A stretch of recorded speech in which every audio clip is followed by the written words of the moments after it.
Life is not a job that we officially apply for. Yet, we strive every day to be better at it. KPIs of life are not set by someone else but by ourselves. There is no racy matrix in life because we are responsible and accountable for our actions, consulted by ourselves and informed to us.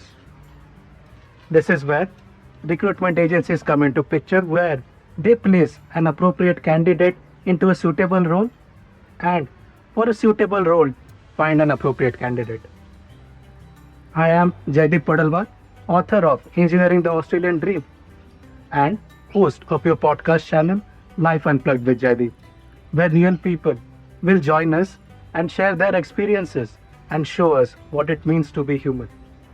Our today's guest is Ozan, with whom I have been fortunate to share a workplace with. He has recently taken a giant step from stepping out of his comfortable zone at its peak to a warm, happy place called uncomfortable zone. Thank you, Ozan, for joining us today.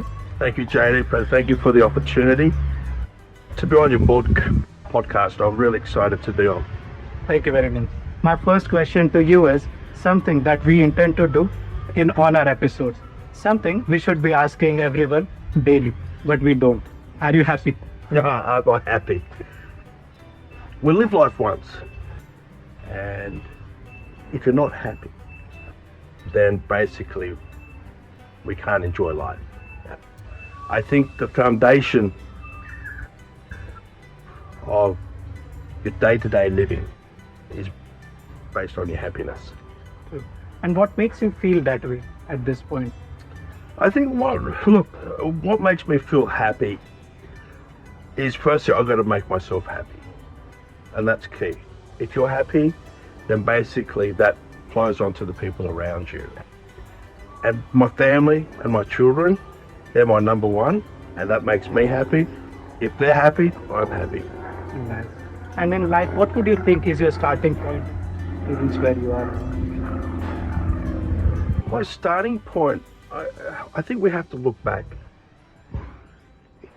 when my parents first came to Australia.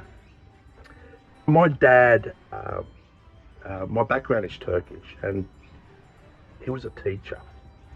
And he came to this country, leaving his profession behind.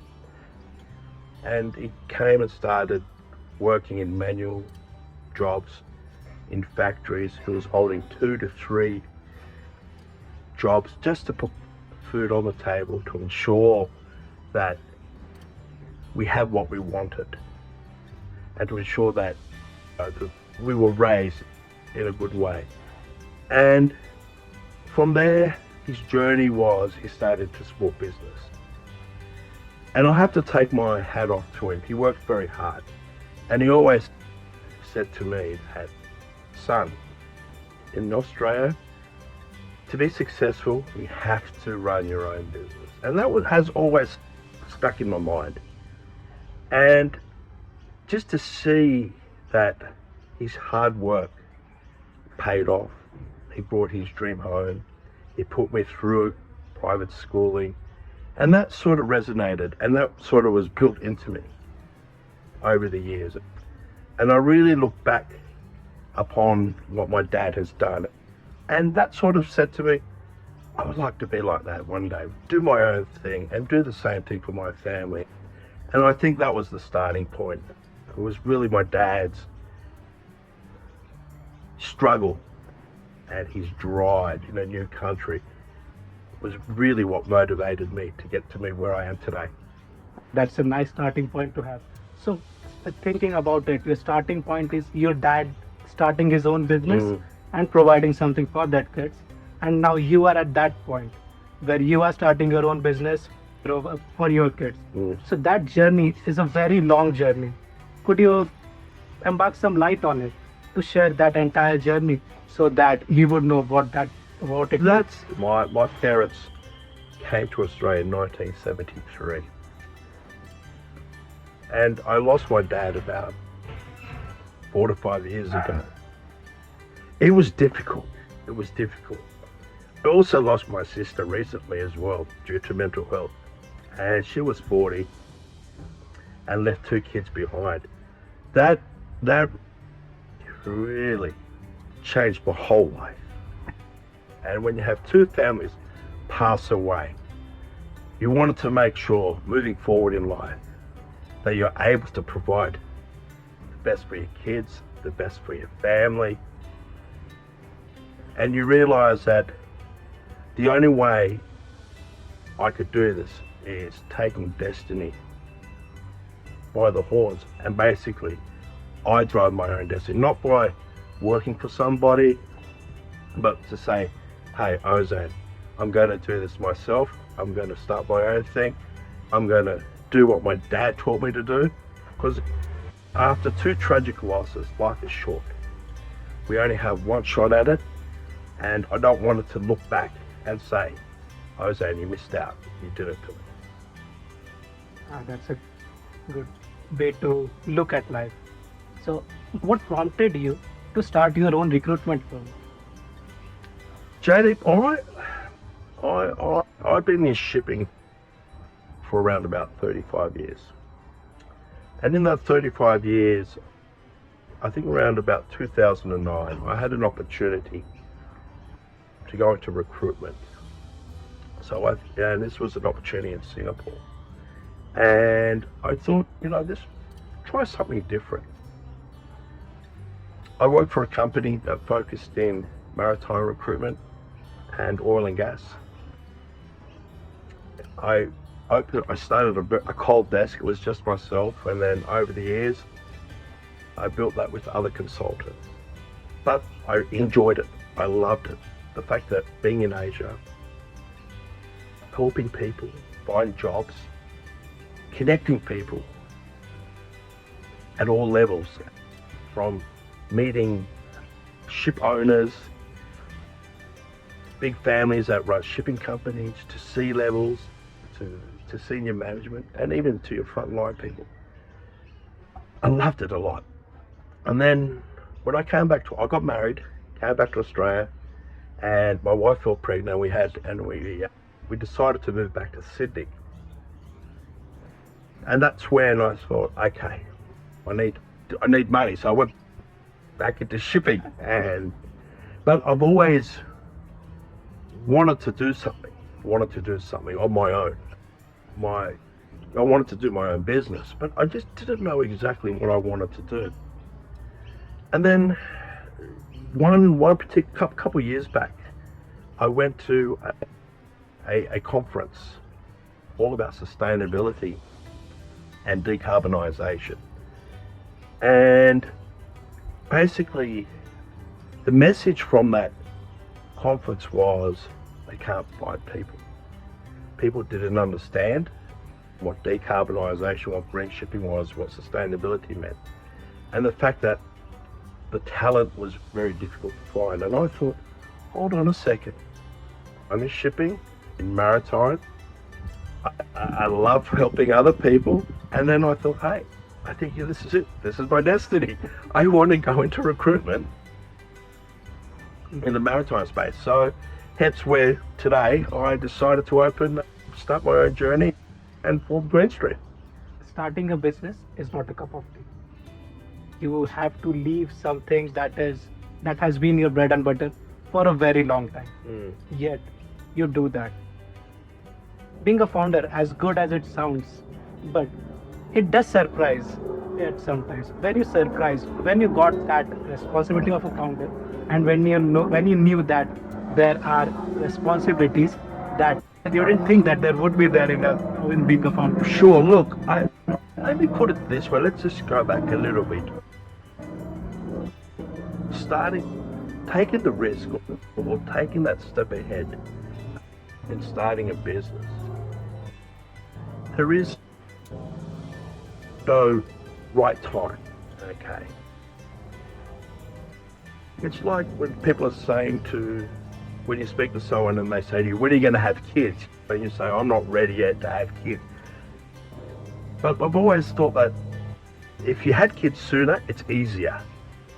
And if you leave it later, it gets harder. Starting a business is the same as well. Because when you're young, you have the energy, right? You can take a lot more risks. But going to business or deciding to take that path further down in your life, it gets harder. Financially, mentally, you got the responsibility of kids. So my advice, when to start, the sooner the better, okay? Like when I decide to take that journey, you could have all the business plans written down, you could have all the strategies put onto paper. You said, great, Jaideep, I'm good to go. I've got all my cash flow forecasts. I've got all these marketing strategies. They're great. The day you leave, you walk out, and the day you start, it's, oh my God, where do I begin? What have I done? All the marketing plans go out the window. All the cash forecasts go out the window, and then you realised it's real. It's real, and then you say to yourself, "My God, what do I do? What do I do? Where do I start?"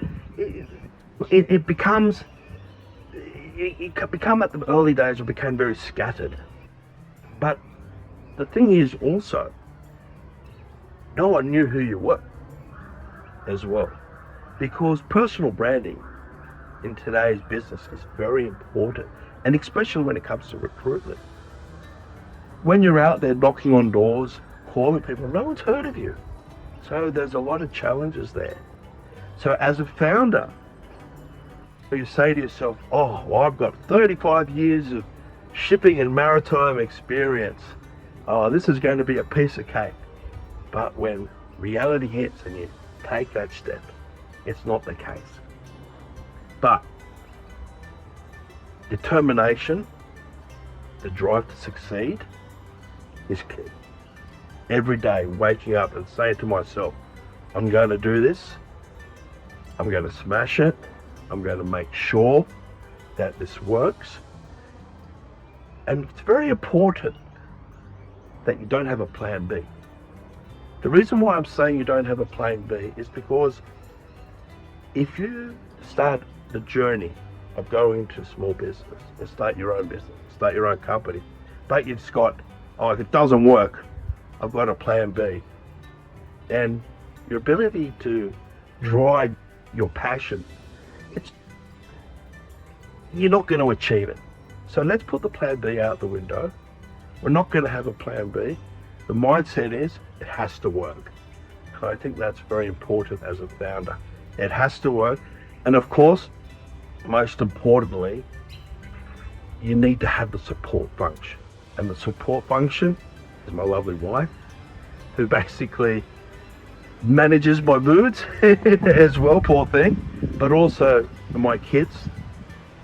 And what I've gone through as well over the years has been the key motivation for me to ensure that the business succeeds. There are always a lot of challenges that are going to be faced with as a founder, as a small business owner, but it's important that you persevere. That is very important. And I tell you, and this is to your listeners out there, Australia's not an easy place to live. Okay. And I was fortunate enough, my parents came here in 72.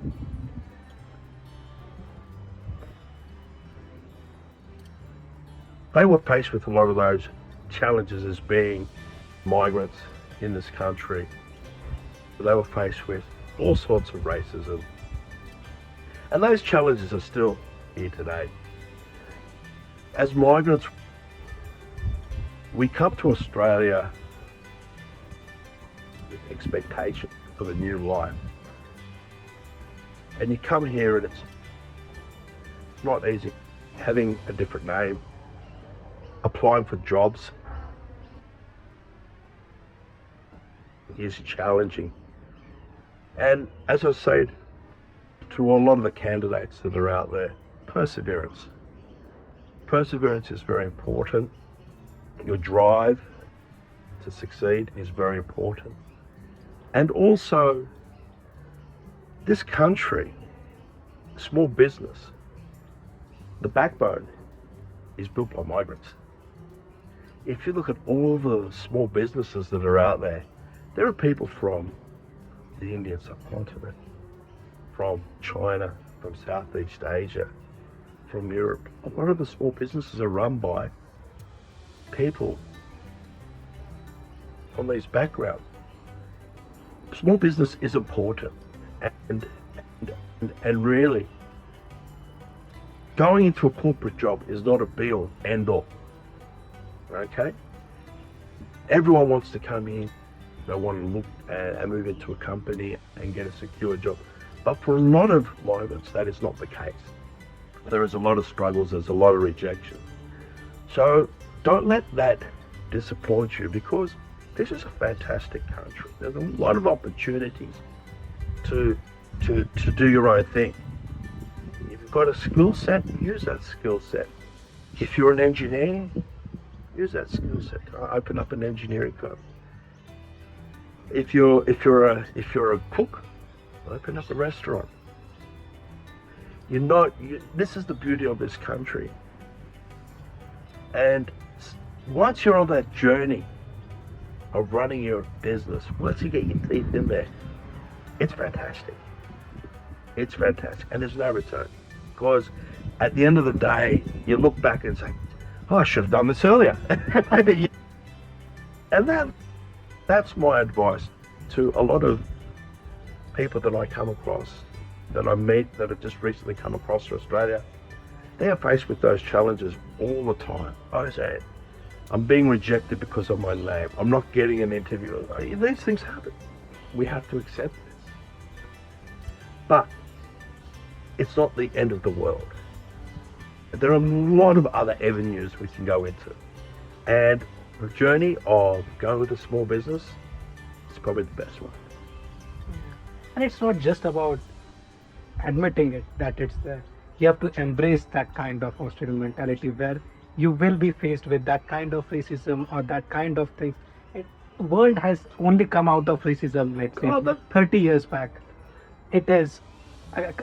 World has been there for tens of thousands of years, and it's only 30 years that people are getting that exposure of all humans are equal. That's 100% correct. And I see a lot of families make a lot of sacrifices, leaving families behind, extended families, mums and dads. It's not easy, Jaideep. It's not easy. They come up with the stars in their eyes, having big dreams. And then when they land, they end up with, so either they're without a job, the cost of living is not easy. Where I know, for example, there are families where it's very common they have helpers, and then all of a sudden husband and wife has to do the washing, the ironing, and it's a shock to the system. It's a shock to the system. But at the end of the day, we live in a society like in Australia. You're not going to get anywhere else. You've got nearly every single country represented from the world here in Australia, and people live in peace, in harmony. And you could go to a Turkish restaurant, you could go to a Nepalese restaurant, you could go to a Chinese restaurant. That's the beauty of this country, is diversity. Like, as we said, yes, there are challenges, but it's how we embrace those challenges is very important. And I get it, it's not an easy place to live. It's difficult, and especially if you've come in the last 10 to 15 years. But perseverance, keeping that dream alive, and you'll be very happy. I came here when I was 1, and around 72, and the thing that really bugs me is, in this country, is when someone asks me, even today, with an Aussie accent, where they go, "Which country are you from?" What do you mean, what country am I from? Australia. No, I don't mean that. where's your family from?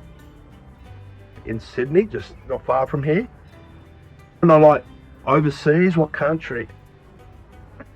And that upsets me. And I think that is probably one of the problems that we have in Australia, is the fact that we have to embrace everyone as an Australian. So asking someone who's been here 40 years or 50 years to say, what country are you from? I find it very bizarre. Very bizarre. And also, it goes the other way around too. There are people that have been here 20 years, 30 years, and they say, they don't embrace the fact that I'm Australian. They still think, oh, I'm Italian, I'm proud Italian, I'm a proud Greek. Hold on a second, but, okay, I get that, but where were you born? Here, in Australia. Okay, so what about your parents?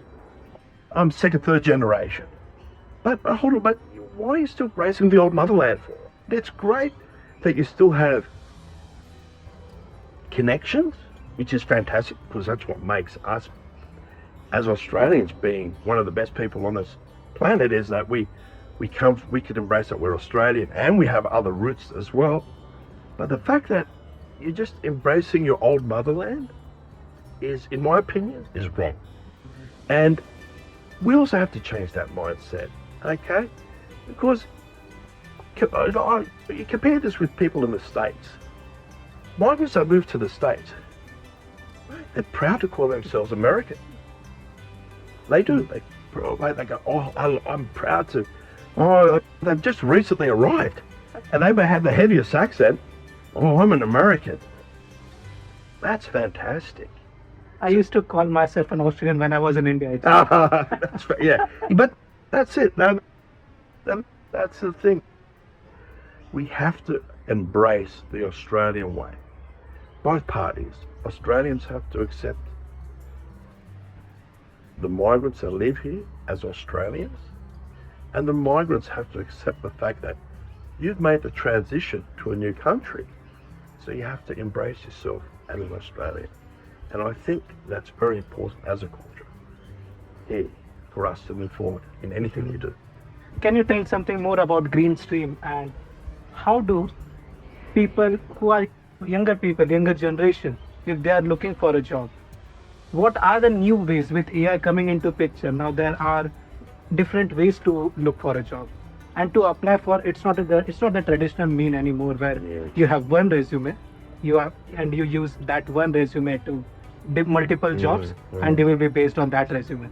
Now because of AI, those keywords and those different tactics come into picture, where for every job you need not just a different cover letter, but you need a different resume. That's a very interesting topic here. Applying for a job 2 years ago, even a year ago, is very different to applying for a job today. How is that? AI, the new technologies that come in play.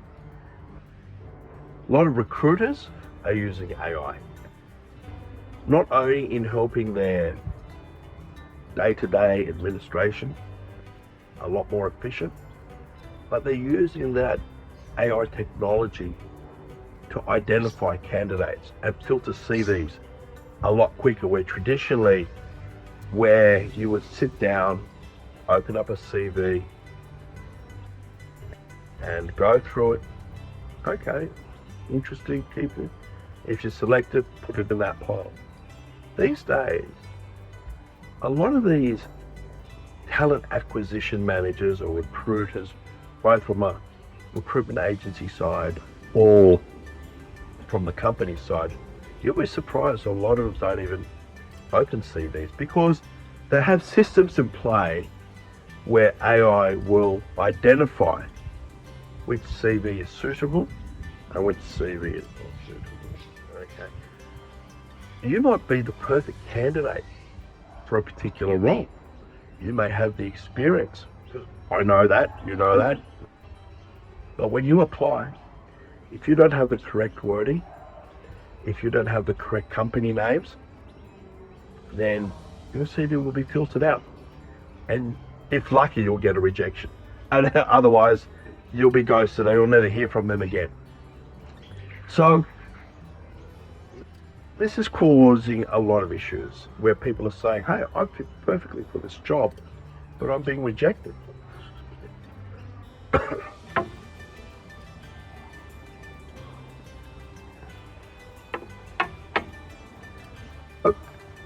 Okay, so technology has changed in the way of traditional job hunting.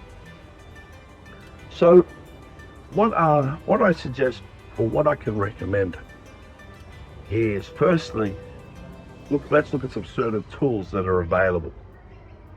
LinkedIn is very important, in my opinion, because this is usually the first go-to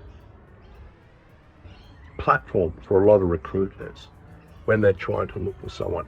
If the job ad hasn't been successful, or they haven't found the right people that have applied for a particular position. So it's very important that when you're on the journey to look for a job, is to ensure that you have a good LinkedIn profile. Okay, that's number one. Number two, please put a photo of yourself on a LinkedIn profile. Pay $100, $200 and get a smart photo of yourself, or profile of yourself, and put it on LinkedIn. Not of yourself at the beach, or none of that with the family or with the dog or with the kid. Put a professional photo on. Thirdly, the most important thing on LinkedIn, when you put your experience, don't put details that reads the experience as a job description. Okay? So for example, if you're a sales executive or a sales rep, you don't put that, my job is to go and see clients. My job there is to go and to bring in new business. We all know what a sales rep does. Okay? So it's very important, even on an engineering aspect, don't put what you've done, your skills, as a job description. We all know that. It's very important to put your achievements, something that is quantifiable, and say, look, I brought in X amount of dollars, or I brought this new process into play. If you could put these achievements and something that's quantifiable, this will look better, a lot better on your profile than just putting a job description, your skills as reading as a job description. So that's very important.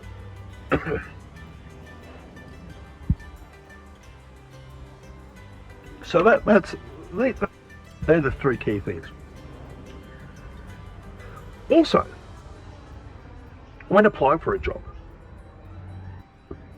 you may have one CV. One CV does not fit all jobs anymore. Okay? You've got your tools there, you've got ChatGPT there, you've got Google's Gemini there. You can actually attach the ad onto, say, ChatGPT, and you could put your CV, and then you could put into ChatGPT, am I a suitable candidate for this position? AI will read it. It could even give you a ranking out of 10 and say, based on the CV you provided, based on the job description, the job ad, you're a 5 out of 10. But you know for a fact this is your job. You could then go back and say, well, where's my CV missing? And it'll tell you. So the tools are there for you. The tools are there for you the tools are there to ensure that you can write a very good CV, right? And it also allows you to ensure that the right keywords are there as well. So when you do send your CV, or when you do apply for a job, at least your CV has got the right keywords in there to be picked up by the system, hopefully, and that moves on to the next stage of the job application process. So the tools are there. LinkedIn, making sure you have the right information on there, and making sure that your CV is customized to each job. Like you mentioned, in our resume we can mention X amount of business I brought in, X amount of savings I brought in. But in a corporate world, we know we never work as a lone ranger. We work in a team. And then it's hard to quantify how much I made it, how much is my share in that X amount.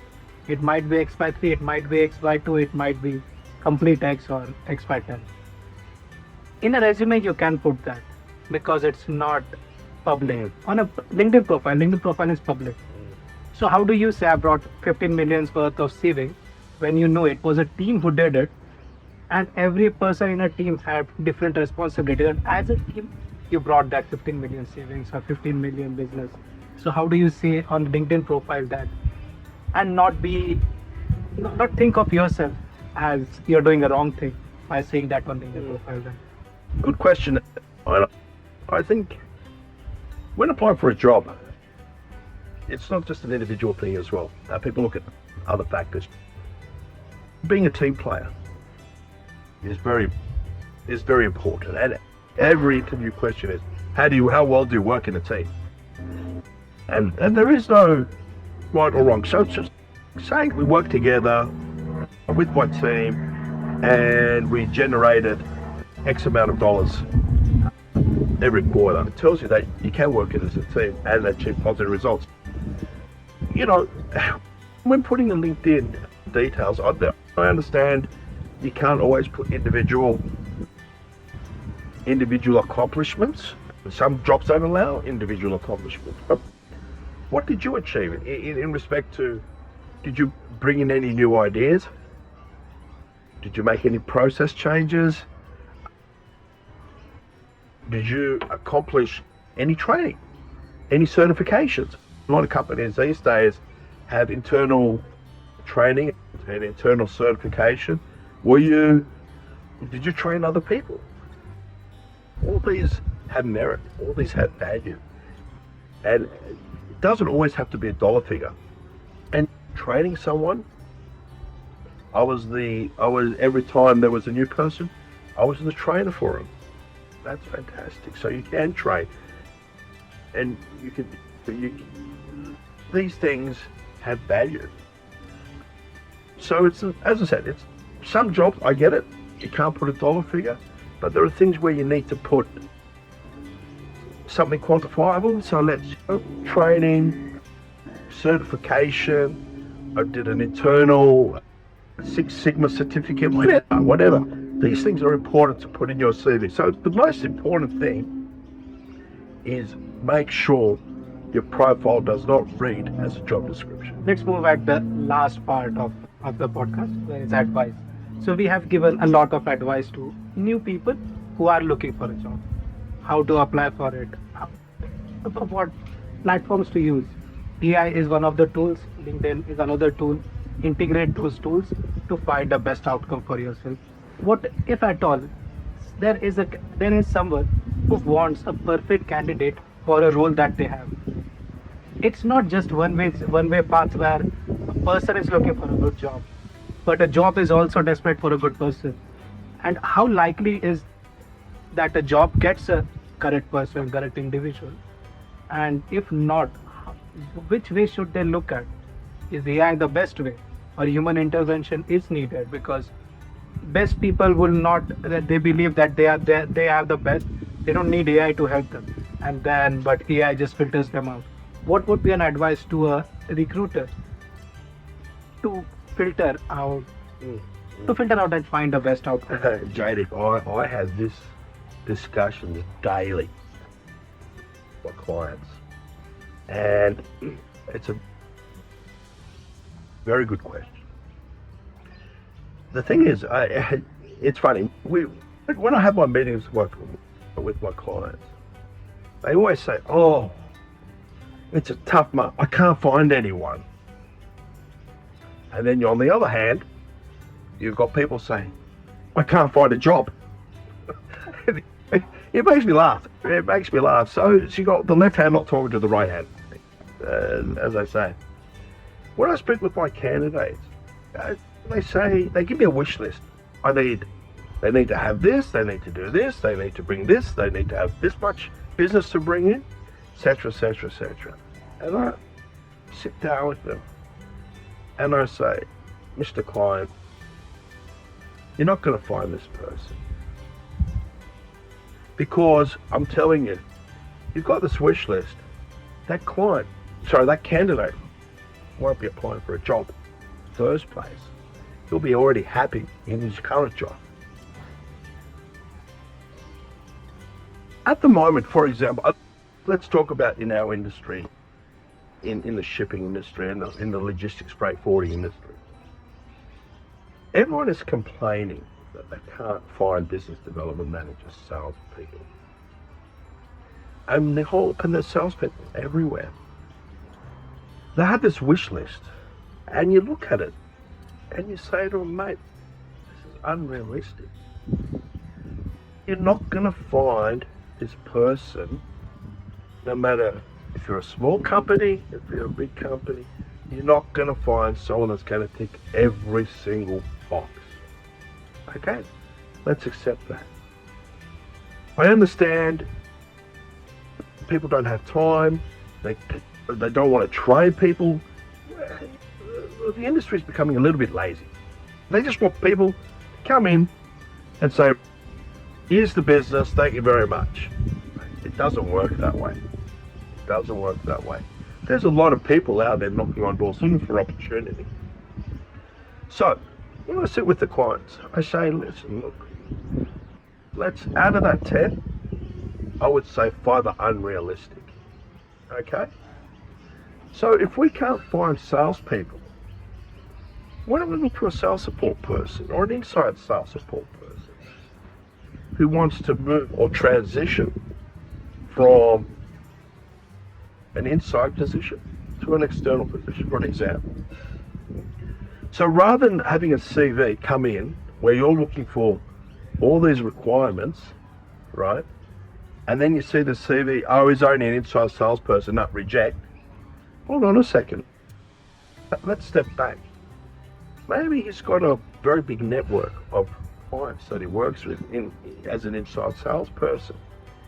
Maybe this person's got the gift of the gab, the ability to talk, the ability to sell. So we need to look at each person, not just by meeting your whole criteria. If it's not met, we have to look at it individually. So I say to my clients, look, we're in this market where there's a lot of people still looking for jobs, and especially ones that have come into Australia. The biggest feedback I get is, or he doesn't have local experience. Mate, look, the Australian government's just given these guys a visa based on the demand jobs. What do you expect? How do you expect them to get a job if they don't have local experience? They've got to start somewhere. And the thing is, I'm telling you, a lot of these people that do apply for some of these jobs, and you're rejecting them based on the fact they don't have local experience, but you're missing out. It's not hard to get a local experience. We all started somewhere. We all have to have somewhere.